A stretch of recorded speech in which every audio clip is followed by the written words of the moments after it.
우리 다 함께 찬송가 420장 찬양 드리도록 하겠습니다. 찬송가 420장입니다.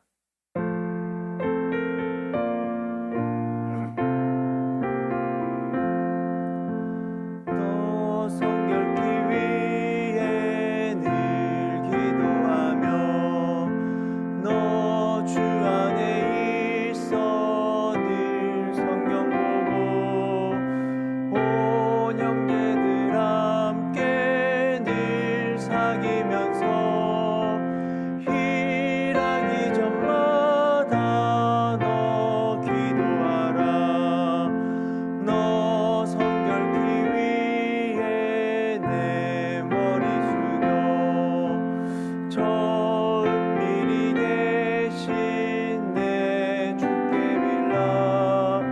주 사귀어 살면 주 닮으리니 널 보는 이마다 주 생각하리. 너 성결케 위해 주 따라가고 일 다급하여도 당황치 말고 참 즐거울 때나 또 슬플 때나 너 주님만 믿고 늘 따라가라. 너 성결케 위해 늘 기도하며 내 소원을 주께 다 맡기어라. 너 성령을 받아 주 섬겨 살면 저 천국에 가서 더 잘 섬기리. 아멘. 오늘 하나님의 말씀은 사사기 21장 1절에서부터 12절까지 말씀입니다. 사사기 21장 1절에서부터 12절까지 말씀,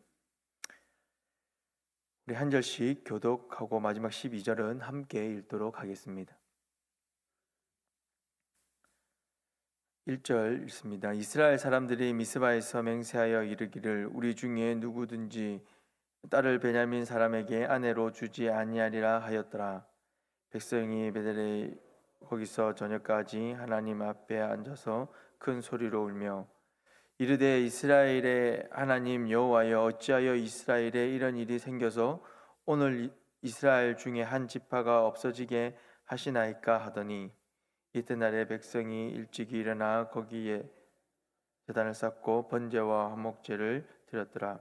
이스라엘 자손이 이르되 이스라엘 온 지파 중에 총회와 함께하여 여호와 앞에 올라오지 아니한 자가 누구냐 하니 이는 그들이 크게 맹세하기를 미스바에 와서 여호와 앞에 이르지 아니한 자는 반드시 죽을 것이라 하였음이라.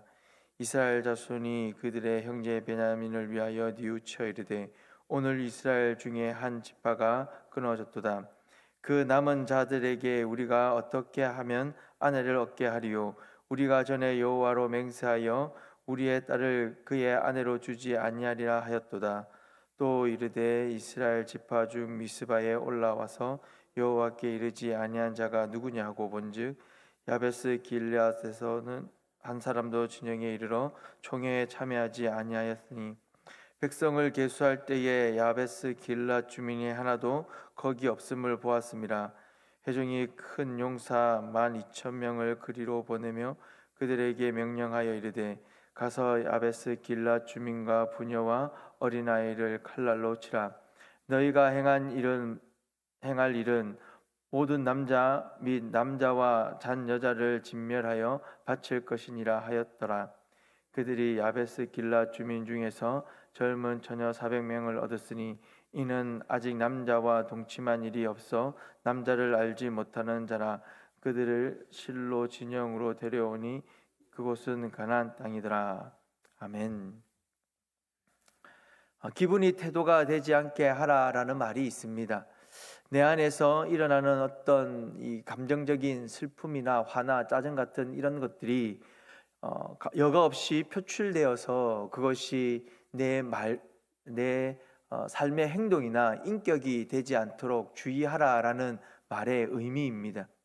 그런데 오늘 본문은 이 표현이 우리 신앙생활에 얼마나 무겁게 적용이 되어야 하는지를 생생하게 보여준다라고 할 수 있습니다.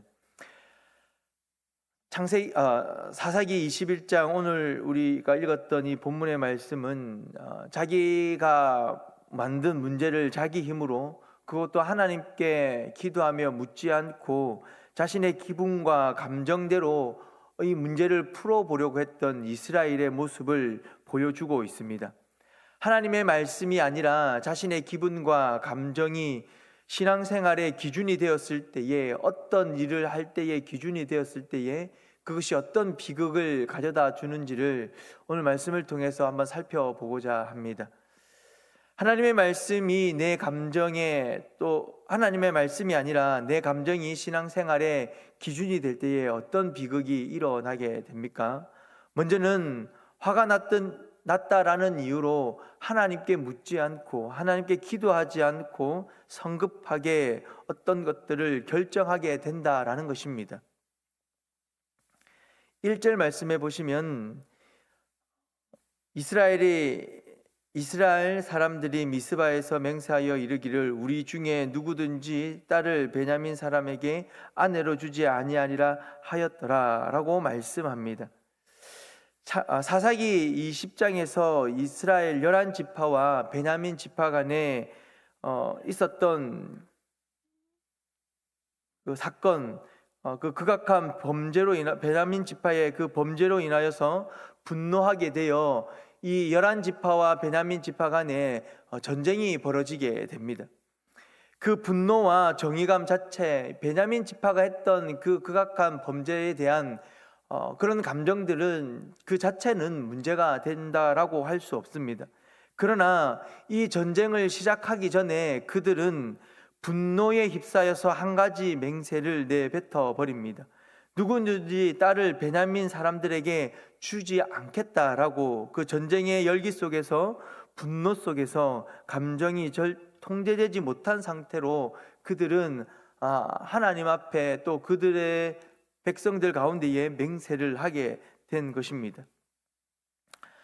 하나님께 뜻을 묻지 않고 극도로 화가 났다라는 그 기분 하나로 극단적인 결정을 내린 것입니다.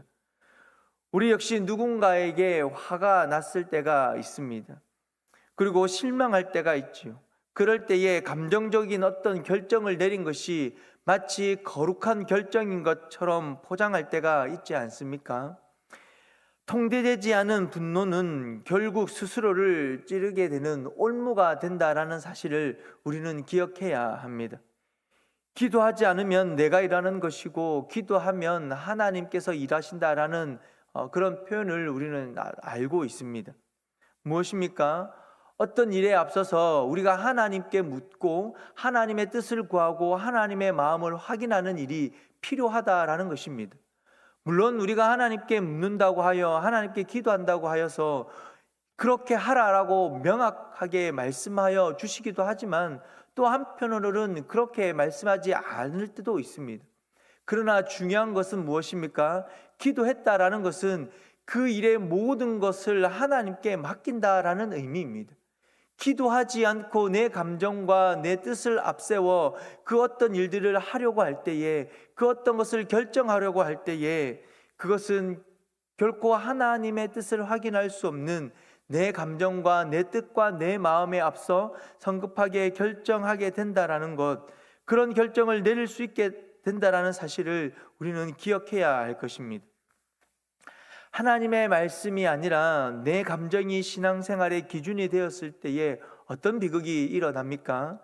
본문의 말씀을 통해서 두 번째로 확인할 수 있는 것은 내 처지를 슬퍼하는 감정적인 눈물을 진정한 회개로 착각할 수 있다라는 것입니다.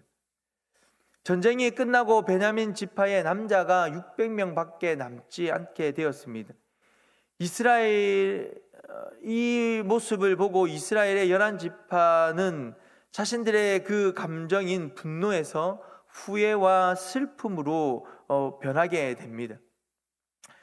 이스라엘 11지파는 베델에 모여서 저녁까지 소리 높여 통곡합니다. 3절 말씀에 보시면 여호와여 어찌하여 이스라엘 중에 한 지파가 없어지게 하십니까? 라고 말합니다. 여기서 우리는 이스라엘이 흘리는 이 눈물의 방향을 주의 깊게 살펴보아야 합니다. 이스라엘은 제단을 쌓고 번제와 화목제를 드리는 모습을 4절에서 볼 수 있습니다. 그러나 정작 이 이스라엘 11지파의 모습은 성급한 그들의 맹세를 회개하는 그런 어떤 고백의 말들은 단 한 것도 찾아볼 수 없습니다. 지금 이 이스라엘 11지파가 하나님 앞에 묻고 또 하고 있는 이 모습은 진정한 회개가 아니다라는 것입니다. 3절의 말씀이 굉장히 스스로에게 했던 행동을 후회하고 하나님 앞에 회개한다라고 우리가 느낄 수도 있지만, 그러나 자세히 또 이 21장 전체적인 이스라엘 11지파의 모습을 통해 3절 말씀을 보게 되면 그 뉘앙스는 하나님께 책임을 돌리고 있음을 우리는 확인할 수 있습니다. 이스라엘 11지파의 그들이 지금 흘리고 있는 이 눈물은 진정한 회개가 아니라 단지 상황이 뜻대로 되지 않아서 흘리는 감정적인 후회의 눈물이고 하나님께 책임을 묻는 자기 연민의 모습이었다라는 것입니다. 우리도 살면서 내가 했던 일의 결과 앞에 눈물을 흘릴 때가 있지요. 그러나 그 눈물이 정말로 나의 잘못을 인정하여 흘리는 눈물인지, 아니면 그저 내 처지가 슬퍼서 우는 그런 후회의 감정의 눈물인지 스스로에게 정직하게 질문해 보아야 합니다. 정직한 자기 성찰과 나의 연약함과 죄 인정이 빠진 종교적인 후회, 내 감정의 슬픔과 감정에서 우러나오는 그런 후회는 결코 하나님의 은혜와 지혜를 구하기가 어렵다라는 것을 기억해야 할 것입니다. 하나님의 말씀이 아니라 내 감정이 신앙생활의 기준이 될 때에 어떤 비극이 일어납니까? 5절에서부터 11절 말씀을 통하여 세 번째로 우리가 확인할 수 있는 것은 자신들의 불편한 감정을 수습하려고 또 다른 죄를 짓는다라는 것입니다.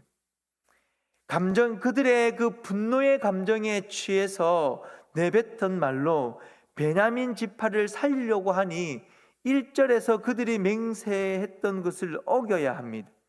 또 지키려고 하니 한 지파가 사라지게 됩니다. 이러지도 못하고 저러지도 못하고 있는 그런 상황 중에 그렇게 고민하고 있을 때에 이스라엘 11지파는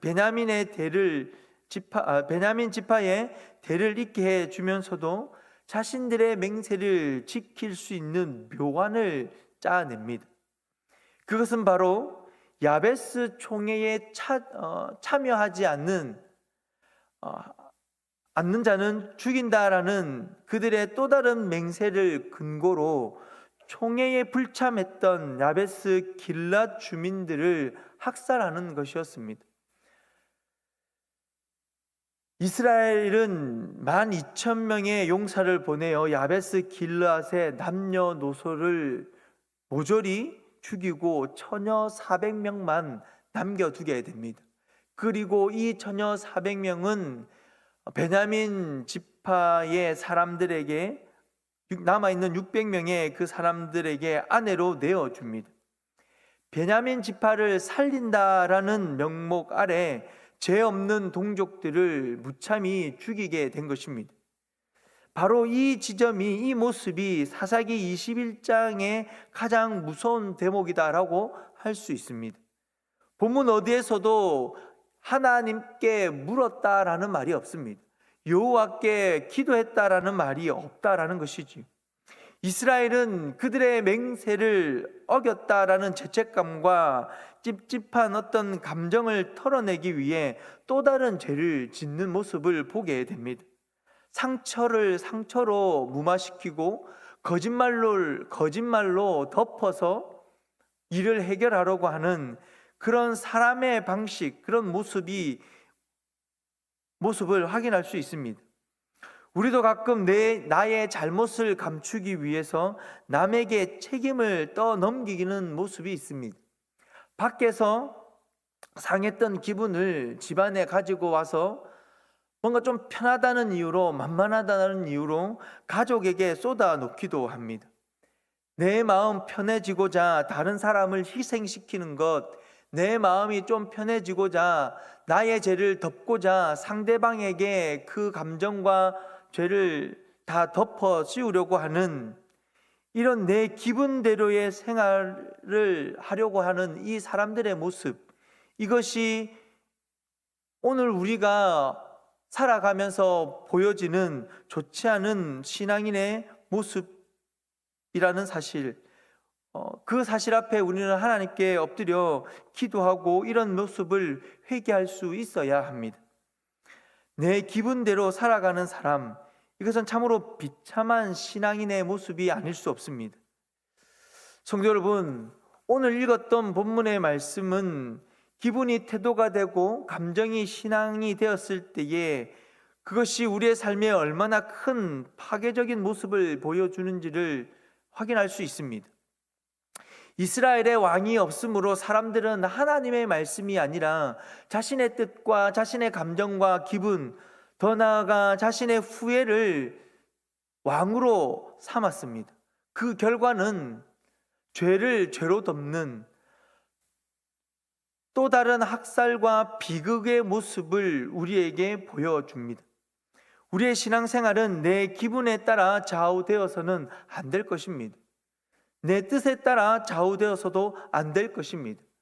은혜를 받은 것 같아 기쁠 때는 헌신하고, 또 누군가에게 마음이 상하고 화가 나면 모든 것을 던져버리려고 하는 그런 신앙의 모습은 좋은 모습이다라고 할 수 없습니다. 감정은 날씨와 같아서 언제든지 변합니다. 내 기준은 나의 뜻과 내 어떤 상황에 따라서 늘 변할 수 있습니다. 하지만 하나님의 말씀은, 하나님의 뜻은 변하지 않습니다. 오늘 하루 내 안에서 일어나는 여러 가지 감정과 그런 내 안에, 내 삶에 나의 기준이 되는 그 모든 것을 십자가 앞에 다 내려놓으시기를 바랍니다. 내 기분이 내 삶과 신앙을 끌고 가지 못하도록 오직 변함없으신 하나님의 말씀 앞에 엎드려 하나님의 뜻을 구할 수 있기를 바랍니다. 하나님께 기도할 수 있기를 바랍니다. 하나님께 기도함으로 나의 모든 것을 다 하나님께 맡기시고 하나님께서 선한 것으로 인도해 주실 것이고, 하나님께서 나를 향하여 베푸시는 그 선하신 뜻이 내 삶 가운데에 온전히 일어날 수 있음을 기대하는 마음으로 하나님 말씀 앞에, 내 삶의 유일한 왕 되신 그분 앞에 엎드려 나아가는 그런 귀한 하루가 될 수 있기를 주님의 이름으로 축복합니다. 기도하겠습니다.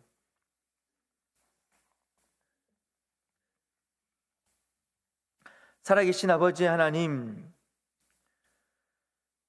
우리가 얼마나 자주 말씀보다 내 감정과 내 뜻과 내 기분을 앞세워 살아가고 있는지 우리의 삶을 돌아보게 하여 주시옵소서.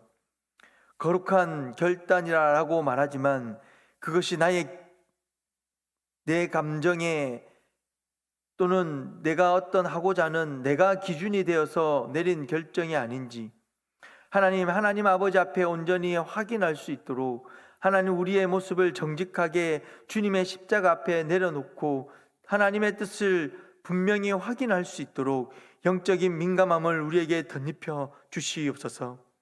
하나님께 먼저 묻지 않고 내 소견에 옳은 대로 행했던 모든 순간들을 용서하여 주시옵소서.